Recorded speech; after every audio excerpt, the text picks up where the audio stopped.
I'm surprised that I wasn't called a twerp back when I moved to my new elementary school. It was my first few weeks in 4th grade in that school when I started writing my first official book in a real computer writing app called Google Docs. In fact, I still use it to this day, and this script is even written there. In fact, in my elementary days, I was probably the most popular kid in the school, which didn't add up to me. I really didn't have a known reason, even to this day. But my guess is because I was different. I could get people to understand and enjoy the concept of writing. I was like the ELA hero back then. Again, that's just a guess because I still have no clue how I got so popular, but that's not the point. Today I will tell you about the benefits of writing and even give you some tips from a writing standpoint.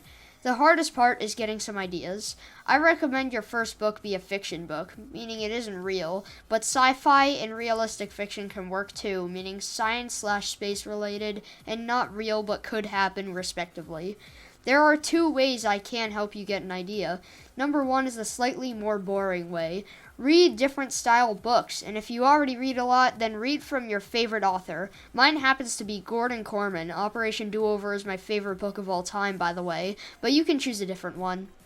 Reading can give you ideas, but if you don't have anything, think of 2 or 3 things you really like and combine them for your first fiction book. Go nuts with this one. My first fiction book was about a wizard stickman fighting a ghost made out of slime, damn it.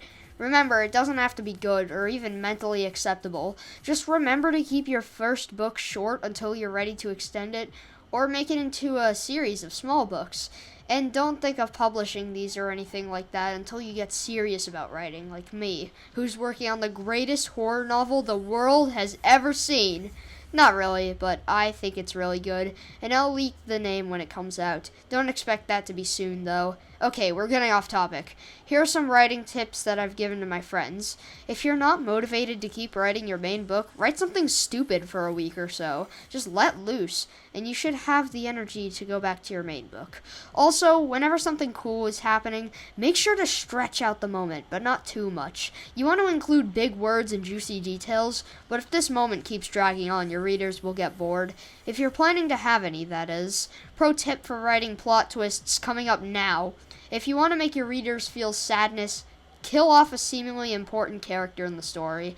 Make sure it isn't any main characters, but maybe someone they meet along the way or a pet they have. For other plot twists that don't involve someone dying or leaving the story, make it the main character's fault, and have that character they met along the way help them overcome that problem. Maybe the main character was actually the bad guy the whole time, and right before they kill everyone on their team, their dog snuggles up next to them, convincing them not to. I hope you are now convinced to write a story, and feel free to leave your ideas in the comments. I would love to read them. But that concludes today's video.